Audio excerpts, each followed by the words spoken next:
To announce the concern.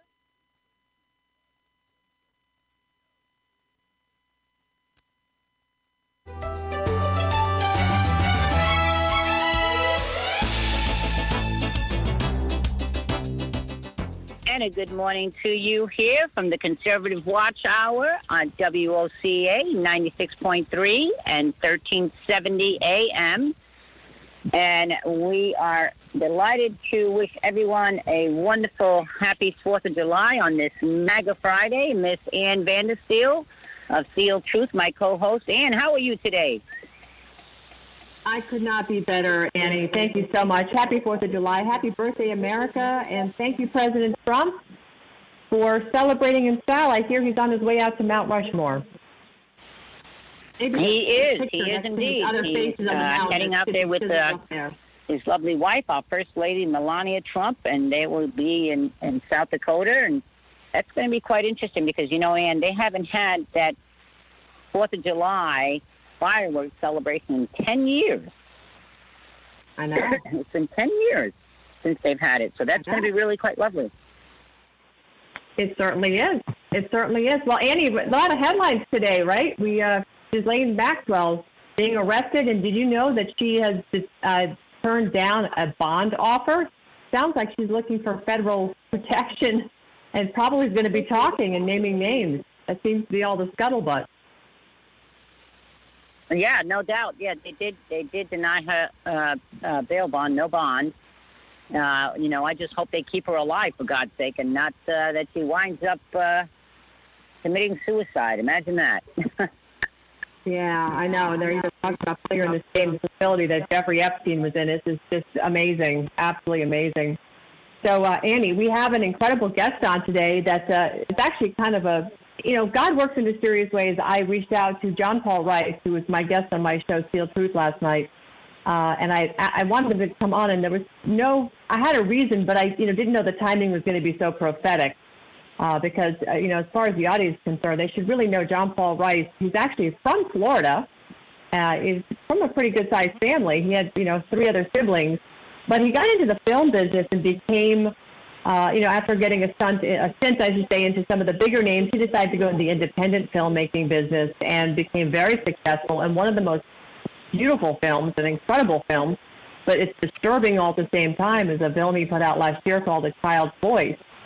And, I want John Paul to kind of give us a quick overview of that. But it basically exposed the dark underworld of sex trafficking, child sex trafficking.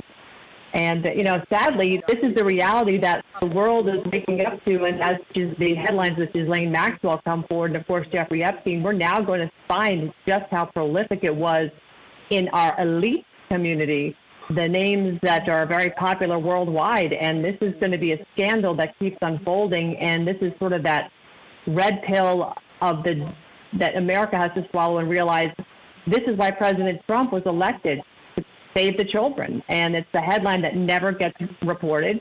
He gets all the kudos for the economy, but this is what he's been out there. And this is why the deep state is fighting back so hard, because the money involved in these 6 predilections that these people have is so enormous that they just didn't want it out there. And Ghislaine Maxwell is going to be very important in exposing this, but John Paul Rice's work has really taken that world up, and I'm just proud to have him on and call him a friend. John Paul, welcome.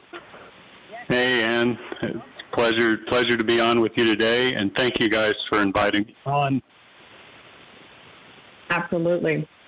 So, John Paul, you appeared on Steel Truth last night, and the topic of conversation was a very spiritual look at what is happening right now and the shift in how we have perceived Hollywood, how people perceive the exploitation of children. We saw Hollywood as sort of that great institution to look up to. Movie stars were so famous and they were perfect.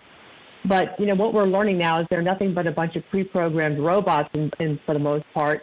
But it's what they've done to the children to get them to be famous. That's just so incredibly disturbing, and how children have been used and abused.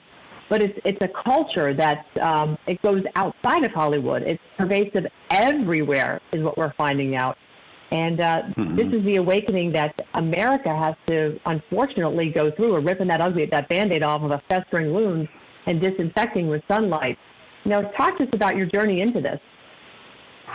Well, thank you very much for giving me the opportunity to just share this, because I want your audience to know that I had lived out in Hollywood and worked in the industry for the last 20 years. I got my career started in Remember the Titans as an actor here in Georgia, and went out to LA to pursue a film acting career in 2001.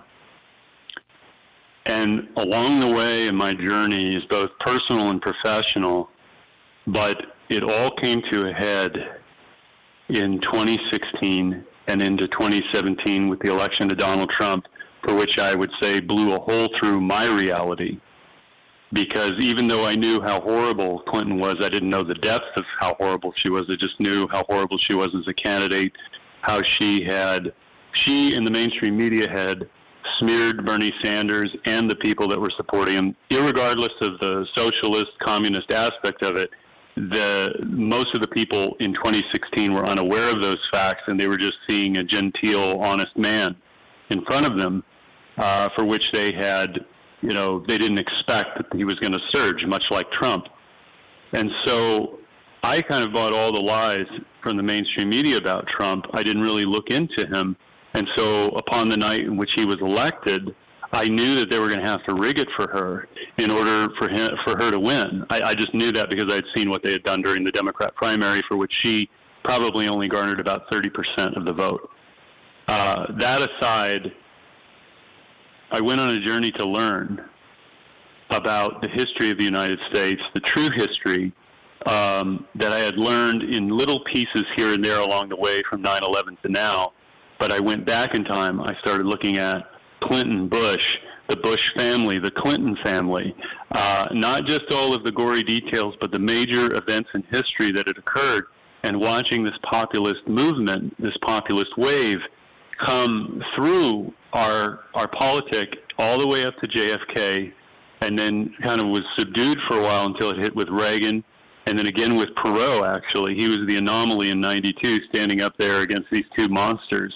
And I watched those debates in full on YouTube, and I saw what an honest, decent, loving man this person was, and why the country, who was unaware of it but was going towards something good, was focused on this guy, and why he surged. That aside, I came into human trafficking of children in about the summer of 2017, and it started with the testimony of Ronald Bernard, for which I had heard many times before through Robert David Steele and others, talking about these pedophile networks were the Achilles heel of the, quote, elite.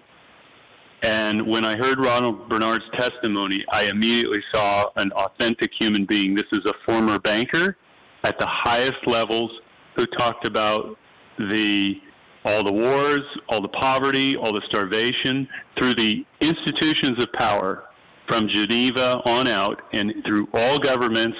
It's multifaceted, multi-layered, but it's all done through the organs and the institutions of power, for which we are perceiving as being what the branding is: the FBI, the DOJ, the Justice Department. These are all our indoctrinations, our conditioning, through many, many iterations, where we come to believe in a false illusion of reality when you look behind the curtain. And you can go back in time and start with the Franklin scandal, and even before then. But coming forward to now, where we're at, is we're at a critical moment in an arising of consciousness. And for me, that journey was both personal, through my own journey to heal my own child abuse, as well as confront these truths in human trafficking, for which I made a movie called A Child's Voice, which is a supernatural thriller that was all based on court documents and testimonials from survivors about human trafficking networks and the satanic element that's behind them. And this is not something that we should ever underestimate. This is not about a man and a woman who are running their own cell or their own network at home.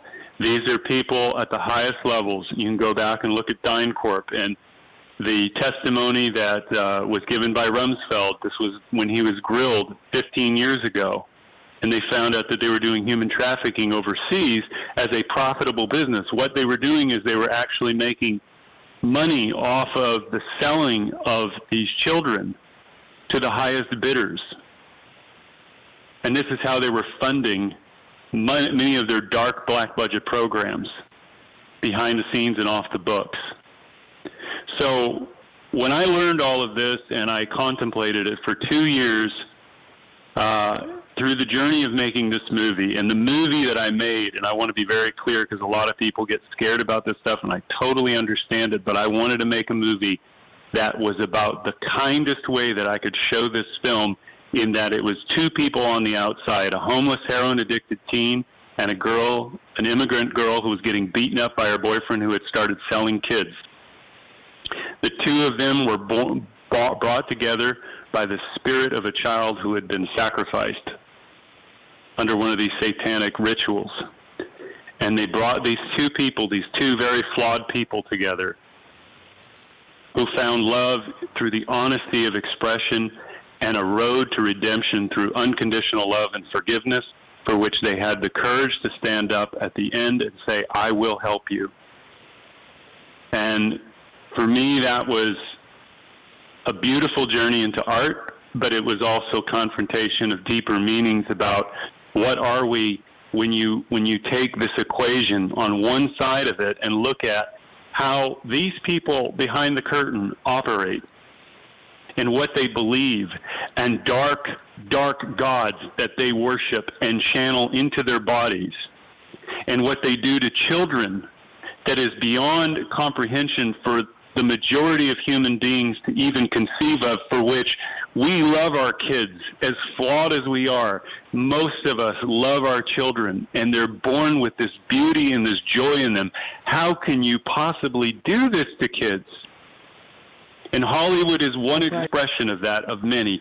The music industry, the Hollywood entertainment complex, and the media industry. And they have not only been doing this to children behind the scenes for decades, but they've been pumping this crap into our children's minds through songs and rituals and YouTube videos and their music and their symbolism, because all of this has a subconscious mind vibration that they're programming into our minds so that they can sow that crap into the person's head, for when they reap it, they bring it out through Black Lives Matter, and they're using Blackout Tuesday and its black cube of Saturn. It's a ritual. That's right.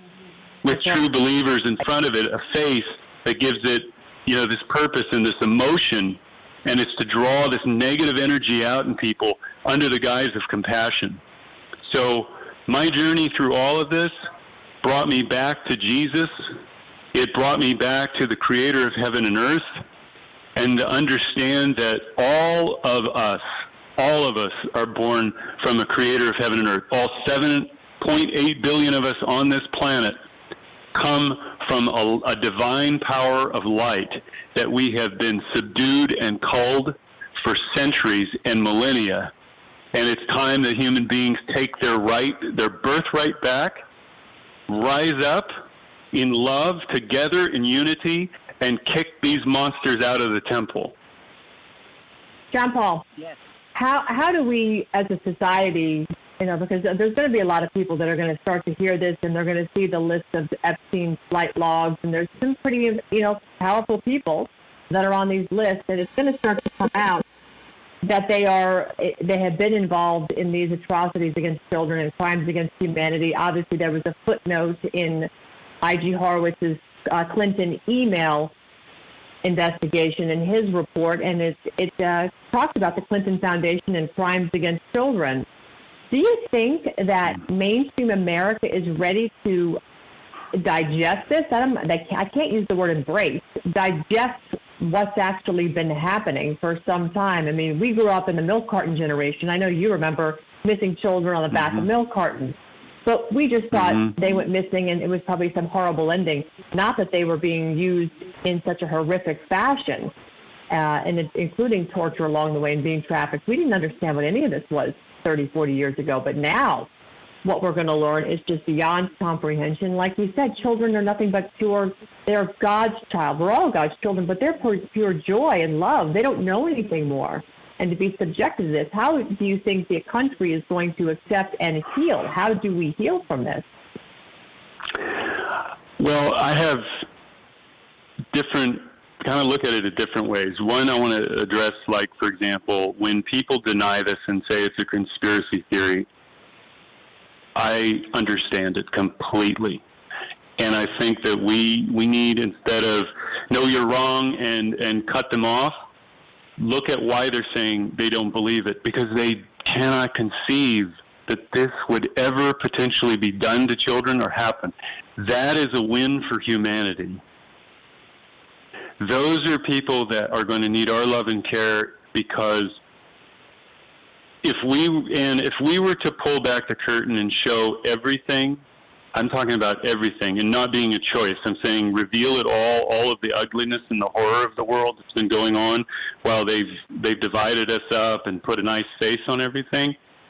You don't know what traumas you would awaken in those people who have yet to face their own childhoods and their own lived experiences, which is what makes this whole thing a very dangerous time, because we're witnessing the effects of child abuse occurring through these movements where they become violent and hateful, when it's the exact opposite of what it should be, right?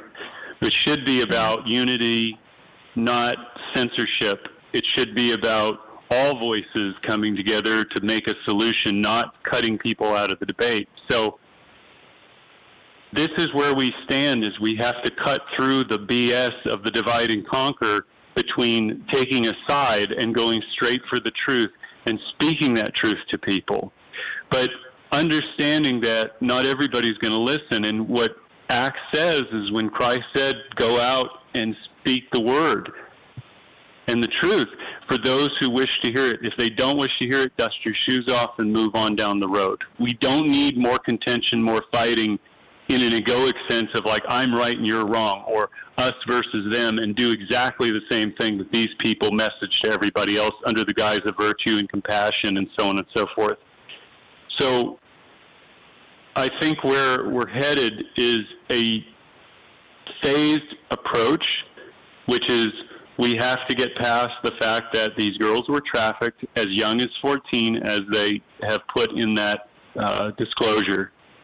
And then from there, the truth community with Pizzagate and everything else that comes from that is going to be someone else's choice to look into it and see and go, if they did this to children, and you know this to be true, and you see the people who have covered it up, what else have they been doing to us?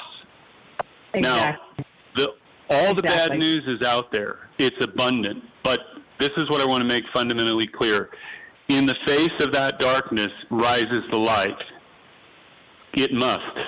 Because if we dwell on the negativity and the horror, we're never going to get out of this mess. We're only going to pull people more people down. This is what cognitive dissonance does. This is what identity politics is designed to do, which is they gaslight you, because you're seeing people allowed to protest in California without masks after the governor comes out and says, no, we got to do all these new regulations and everything else, ordered by the state. In Washington, the same thing. And it's only there to dispirit you. It's only there to demoralize you. This is what communists do. This is what Marxists do. They're trained to demoralize people. Now, Paul, I want to flip this conversation a little bit towards the transition to greatness, because I see where you're going with this, but I also want to give my co-host, Annie Marie Delgado, an opportunity to ask you some questions, because you absolutely are delivering this message so beautifully, and you're putting context around it.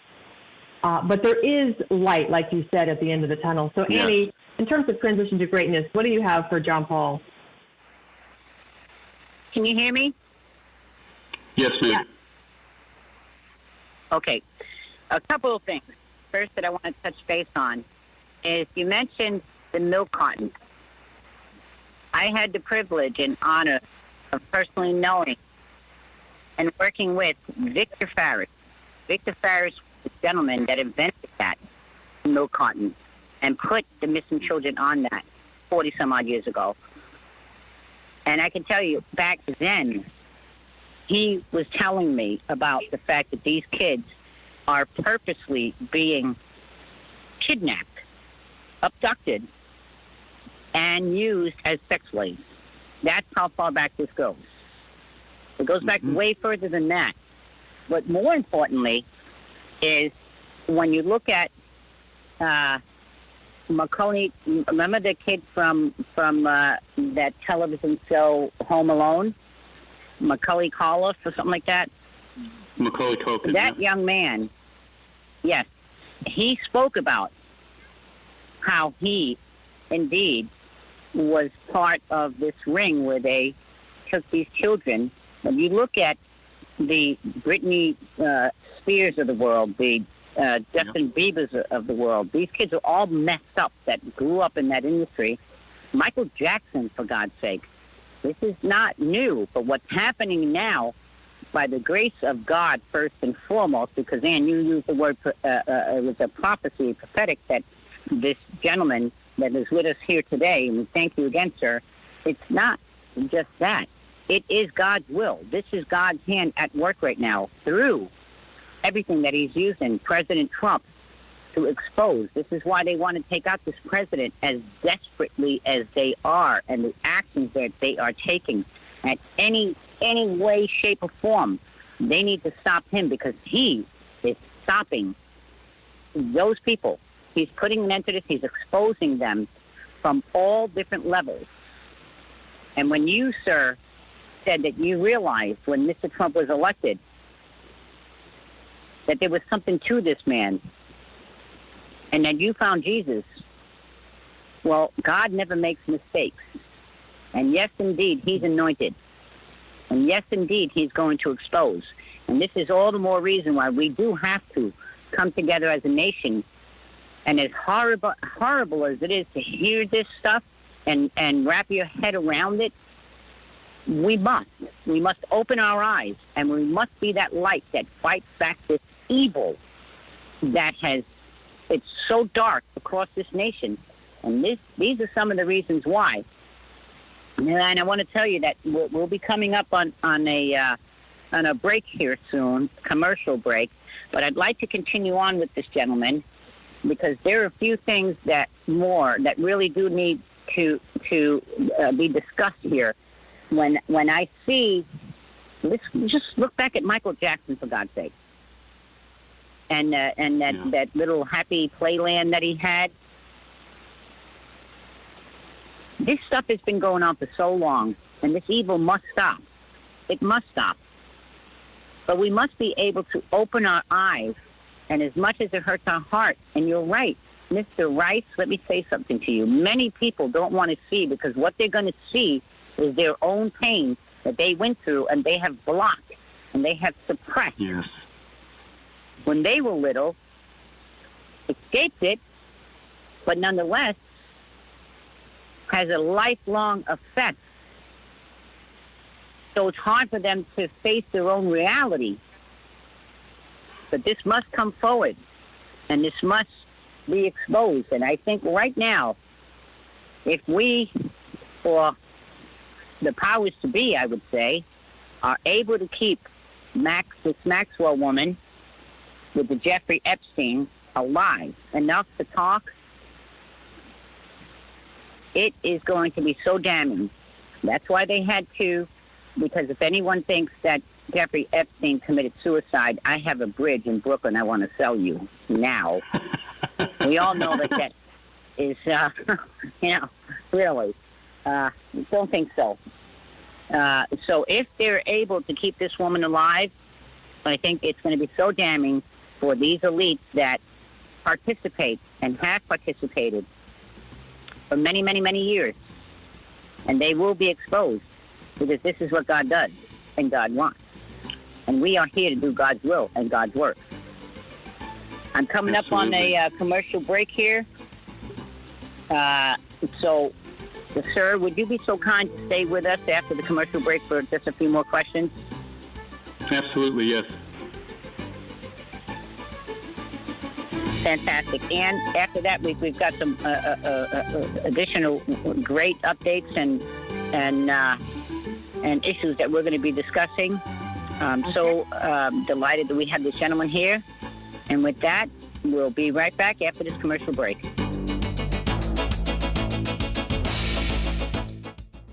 Try to control the spread of the virus there. He's requiring face masks in all counties that have more than 20 coronavirus cases, although he says people won't actually be jailed for non-compliance, but there will be penalties. The first violation of the standard is just a warning. Subsequent violations are subject to a penalty not to exceed $250. Several thousand people expected to join President Trump in South Dakota today for a fireworks show at Mount Rushmore. The president had to push to override a ban on fireworks there. They'd been prohibited because of wildfire concerns. This is USA Radio News.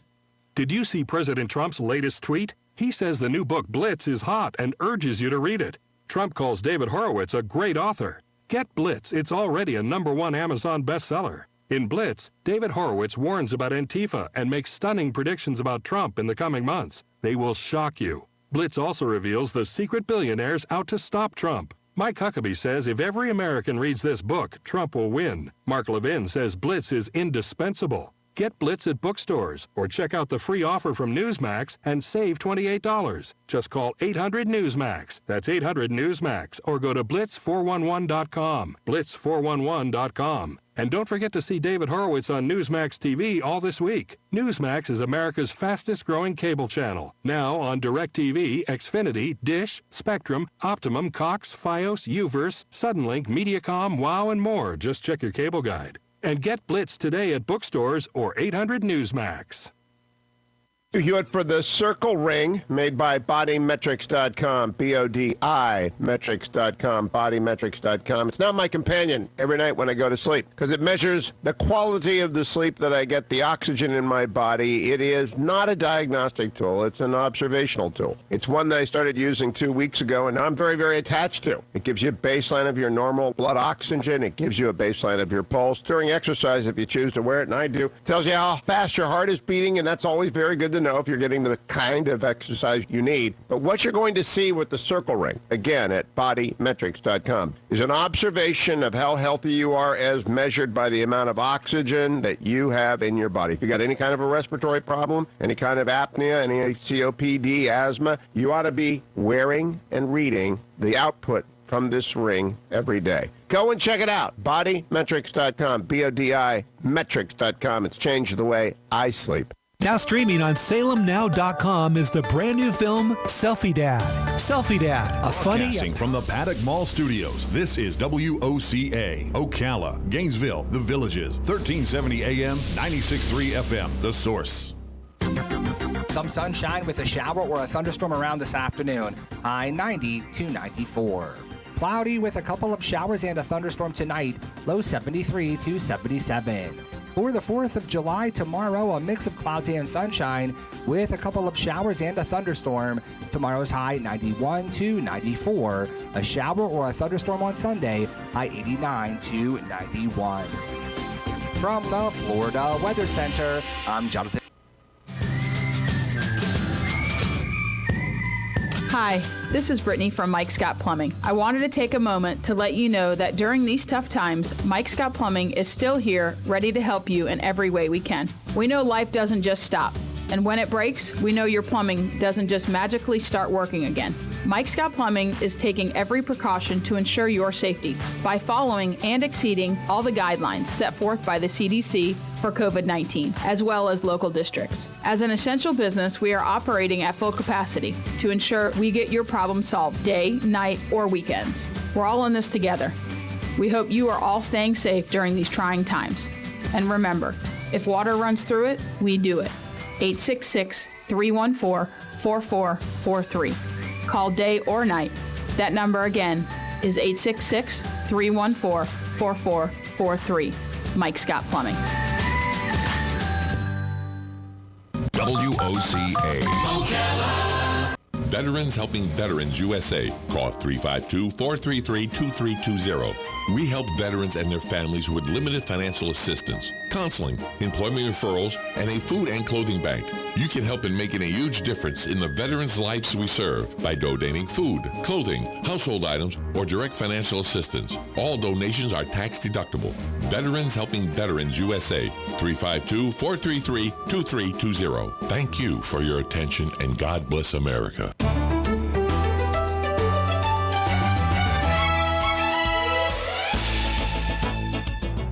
Welcome back to the Conservative Watch Hour, WOCA 96.3 FM, 1370 AM. I'm here with my co-host, Ann Vandersteel, and we have our wonderful guest, Mr. John Rich, which is a filmmaker and is doing some tremendous work. So, Ann, I want to continue on with what we were talking about, but I'd like you to please take us into another segment where we can hear more from Mr. Rich and the different segments of this abuse and what it takes place and what it does to these children moving forward in their lives as well. Yeah, so John Paul, you've been very open about your own child abuse that you've suffered, and you've had to do a lot of work, and you found Jesus Christ, and it's through the Lord's grace that you've pulled yourself through to the other side and become a conduit to help others and to be a voice, really a child's voice, emblematic of the title of your feature film.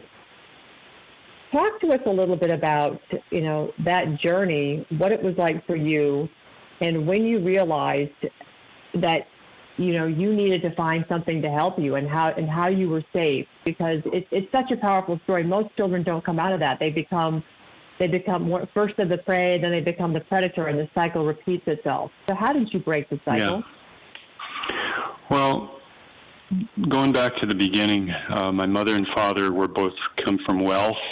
They weren't the elite of the elite, but they came from very wealthy families, educated families. And they were both sexually abused as children. And they found each other. And they had 4 children. I was the youngest. And when I was born, my mom was 38, my dad was 40.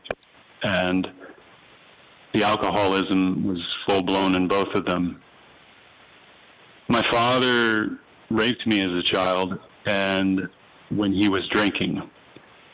And he could totally act normal without that happening. It was ignored in the family. It was kept away. I think my mom was suffering from mental illness. She had bipolar disorder or schizoaffective disorder, which basically means that her perception of reality was based on the mood that she was in. And as a child, I had to learn very quickly how to adjust to her. So all of my intelligence basically comes from the survival of that for which I had to endure.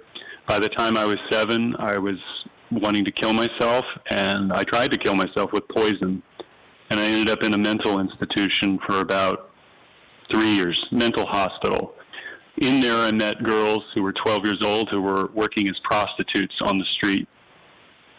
I saw mental illness in front of me as well, true full-blown mental illness, schizophrenia.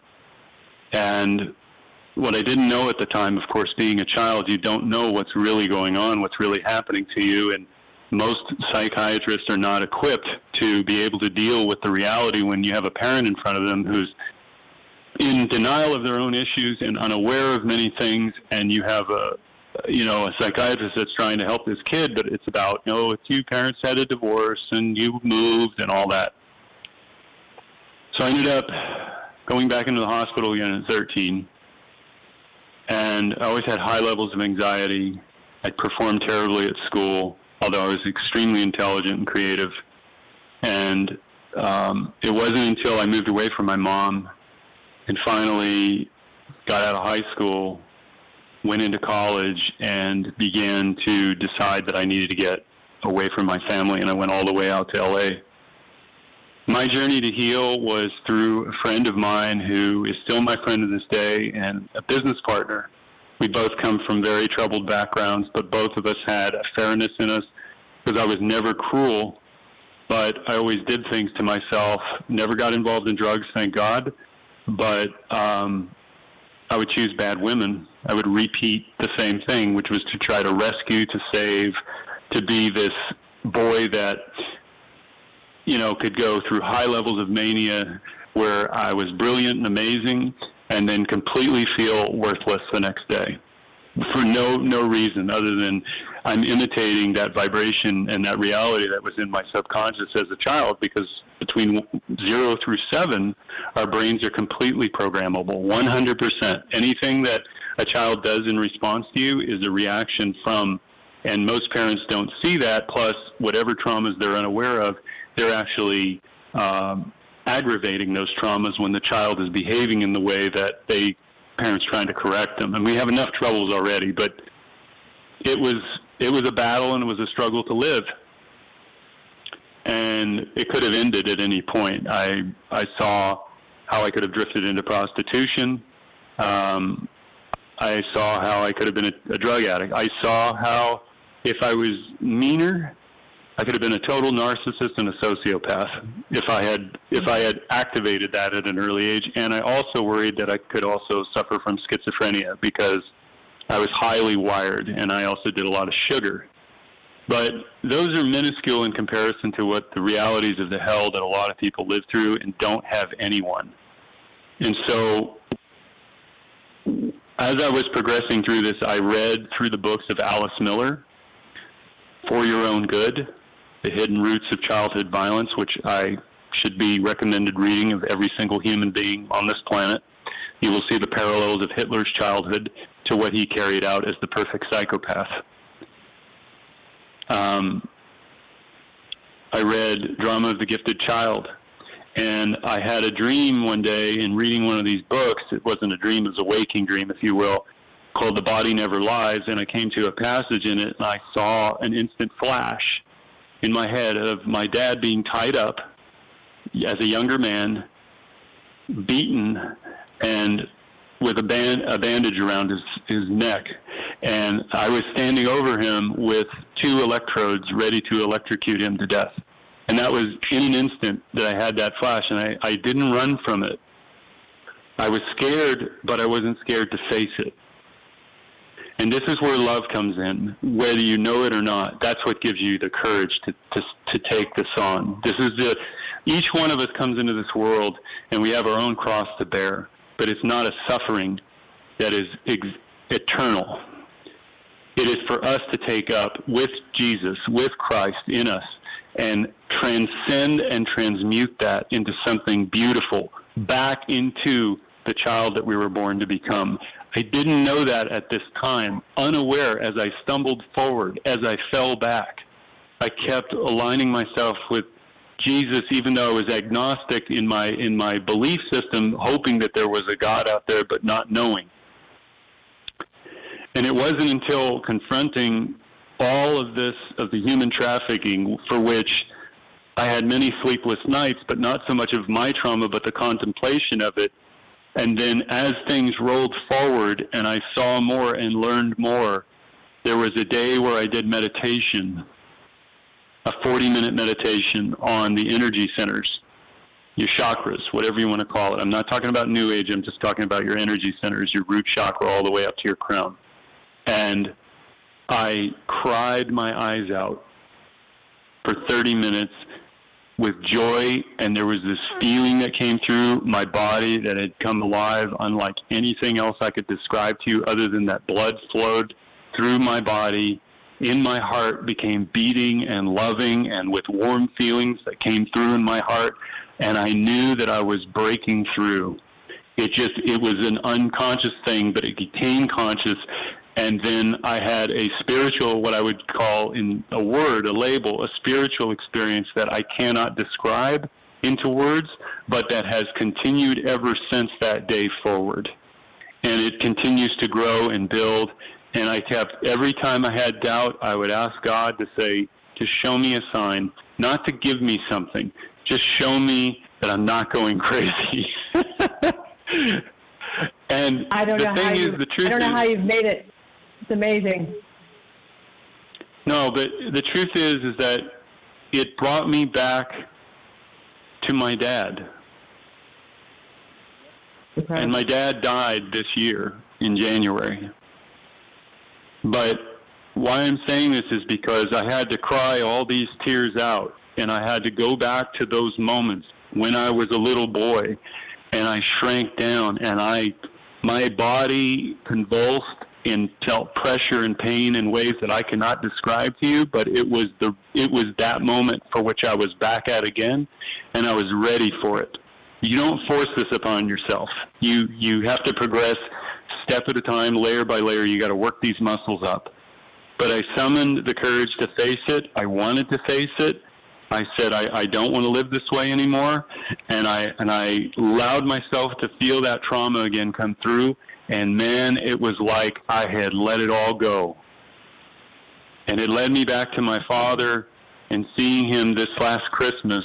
My friend told me, he said, go see your dad before he goes. Not out of guilt or shame, but he knew that I could see him for who he was. And that forgiveness in those 5 days that I gave him, it was the most beautiful time I've ever had with a man that I never knew. That I always wanted, that child in me. I was able to understand the child in me that was so desperate for fatherly love that could not be given, but for which that forgiveness which is within you, that you give to yourself and to your child, it is given to them without asking. And I was able to enjoy that day, those 5 days with him, for which he gave me his best 5 days.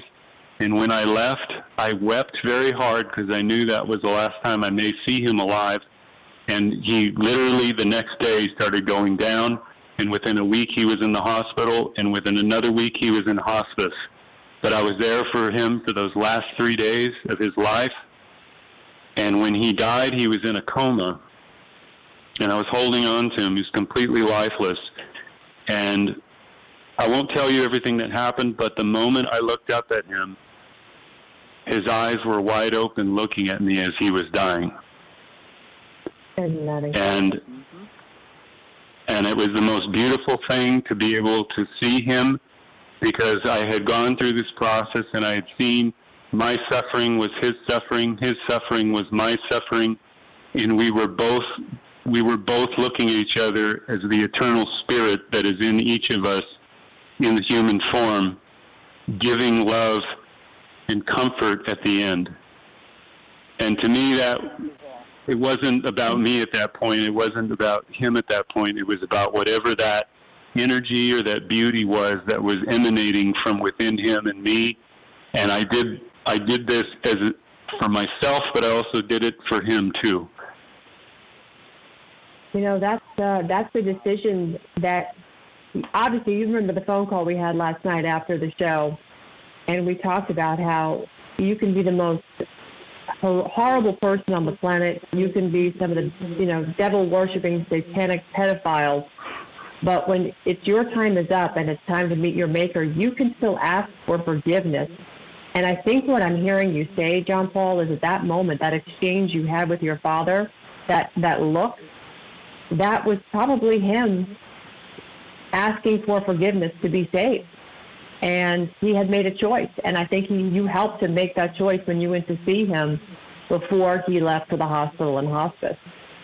You know, he came full circle, and you come from a place of understanding, and he came from a place of understanding because you were in that cycle of abuse, but you had come through it. What an incredibly powerful story.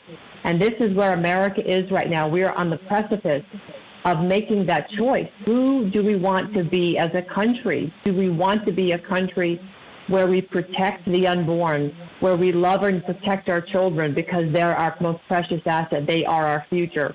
Or do we want to be the country that aborts our future out of existence, like the Democrats believe in aborting even a live baby? You know, this is the decision that we have to make right now. It's a biblical one. It's good versus evil. And this story right here is very powerful because it is a way to help people better understand the significance of the next step that our countrymen, and frankly humanity has to make. We have to make it together. We're one world, but we are one America. And America has always led the way. And John Paul, thank you so much for joining us today. It's just breathtaking. I encourage people to go back and watch our interview last night, because that show is absolutely riveting and powerful. And it can be found on fieldtruth.com if you want to go see it. But John Paul, where can folks follow you and learn more about what you're doing, because you have a new movie coming out? Sure. So our company is No Restrictions Studios. You can find me at No Restrictions on Twitter and on Instagram. Our next movie coming out is called Game Day. It's a totally, not a departure, but a totally different, more accessible movie that deals with family. But it's about football rivalry and then the rivalry within the family.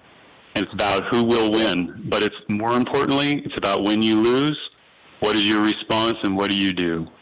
And this is something that I'll tell you right now, if people get behind this film, you can help us make this film. It's on GoFundMe at Game Day Film. But most importantly, all I care about is just sharing that link to let people know that there is a new story out there that is so timely for what we're going through right now with all our divisiveness, all of our arguments, all of the denials, all of the lies that we have told ourselves and each other, that this is one where the truth comes through and everybody is able to live the way that they want to in kindness with each other, in a real sense of what real unconditional love is in the family. There hasn't been a movie like this since Ordinary People. I'm looking forward to it. I can't wait to have you back on. Right as you're getting ready to premiere, that's going to be one for the ages, John Paul. Incredible. Thank you so much for joining us. Annie, do you have anything further for John Paul? I know we need to wrap the show here and at least get a little bit of current event news. Yeah, can you hear me? Yes. You can. Can you hear me? Yes, ma'am. Yes, ma'am. Ann, can you? Yes, okay, great. Fantastic. Well, Ann, you're absolutely correct. You did say to me at one point in time, this is going to make you cry. And believe me, I certainly understand this on so many different levels. And I know that there are many of our audience, our listeners out there that can relate to this and understand this. But the one thing I'd like to do, because it wasn't very clear, is ask Mr. Rice if he would kindly, slowly give the information on contacting him, because it kind of went fast and I couldn't even understand it. So, sir, if you'd be so kind to tell us, especially the funding for the new movie. Yes. So our company is No Restrictions Studios. I can be followed on Twitter, Instagram, under No Restrictions. The new movie that we're doing is called Game Day. And we're doing a GoFundMe campaign right now at Game Day Film. If you look it up on there, it should come up on a search. Or if you look under the GoFundMe /F/Game Day Film. Fantastic, fantastic. Sir, I certainly appreciate you. God bless you, and thank you for bringing this forward to us and our listening audience, but not only that, the world. And I hope that this will indeed reach the many, and that this will be the light that is needed in this nation right now, in this world, quite frankly, because we are, it's not about that we're at war with Democrats or we're at war with the fake Republicans or never Trumpers or anything else. We are in a spiritual war right now in this world. Yes. And so we need this light that you have brought forth, and I appreciate you. I praise my Heavenly Father, my Savior, Jesus Christ, that He has absolutely saved you, come into your life, and bring you forward to us. Thank you, sir. Thank you. Thank you both. I love you both, and I love everybody who's listening, and I love humanity, and I can't wait for what comes next. That's right. Amen. Amen. The best is yet to come. The best is yet to come. Absolutely. Is right. Have a great 4th of July, sir. All right, you too. Bye-bye. Bye-bye. Bye-bye. Annie, it's, you don't get to talk to somebody like that on a regular basis, and when you do, all you can do is just sit back and let them talk. It's just powerful what he brings.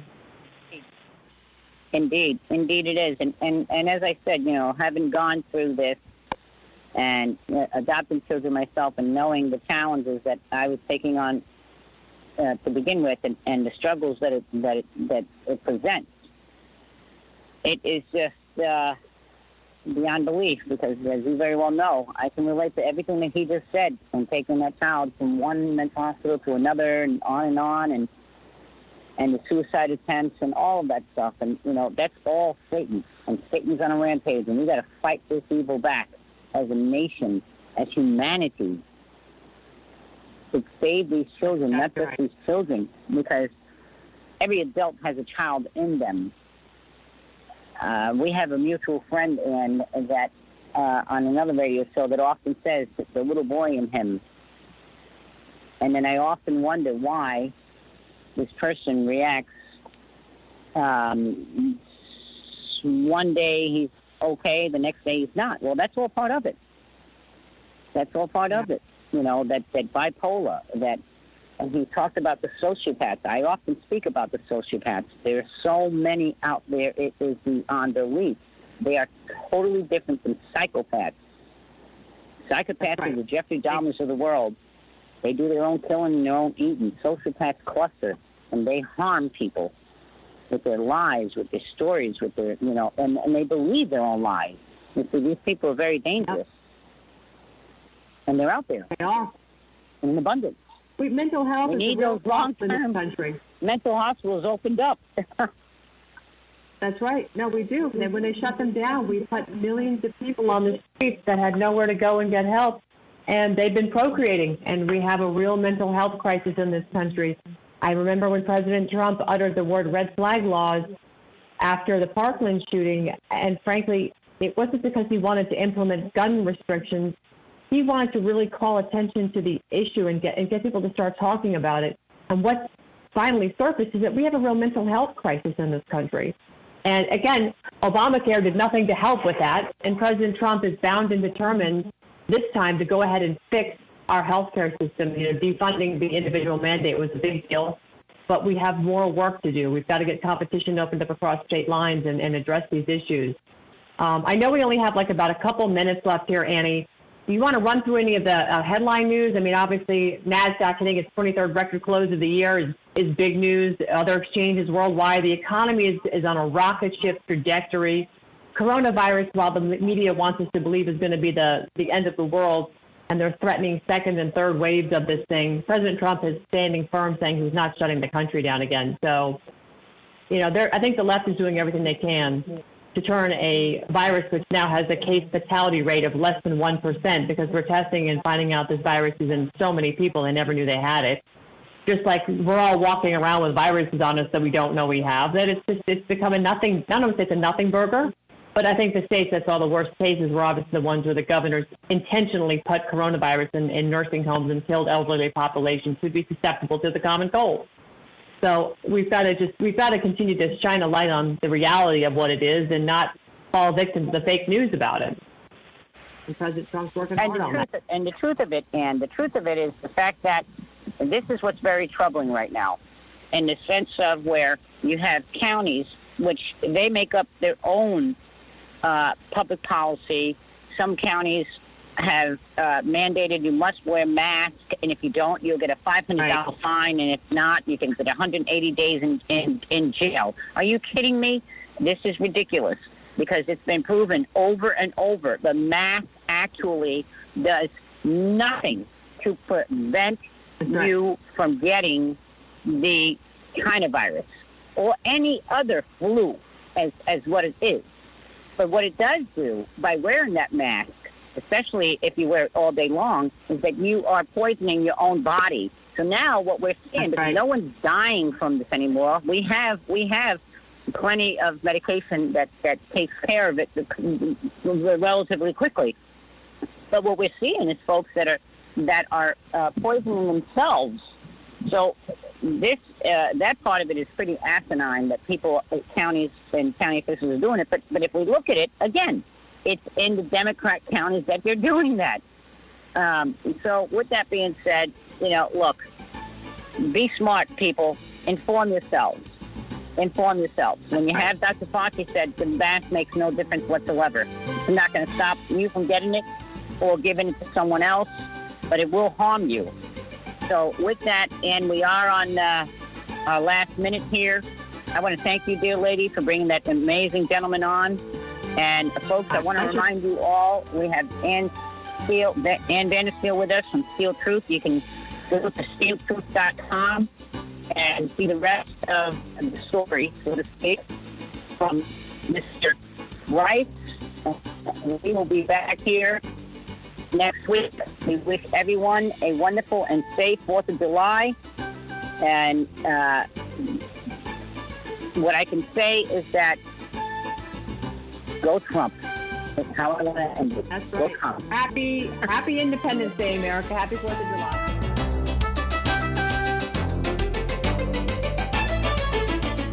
She deserves to be where she's at today, and she deserves to stay there for the rest of her life. And she says she had an abortion after being raped by Epstein. America's listening to Fox News. Diabetes, high blood pressure, anxiety meds, everyone's on them. If you're a 50-year-old male, maybe a bit porky, and you may even have type 2 diabetes, $1 million of term insurance may only cost you about $200 a month. Call Term Provider. Speak with Big Lou at 800-700-6898. Big Lou will find a term life policy for you even if you have type 2 diabetes, are overweight, or have high blood pressure. Term Provider has helped thousands of people like you who think they can't afford term life insurance. To buy $1 million of affordable term life for you, all you need to do is call Big Lou at 800-700-6898. Lou will make sure the scales are tipped in your favor. Call 800-700-6898. Big Lou will answer your call and work to fit you into a term life policy that you can afford. Remember, Big Lou's like you. He's on meds too. Call 800-700-6898. 800-700-6898. News.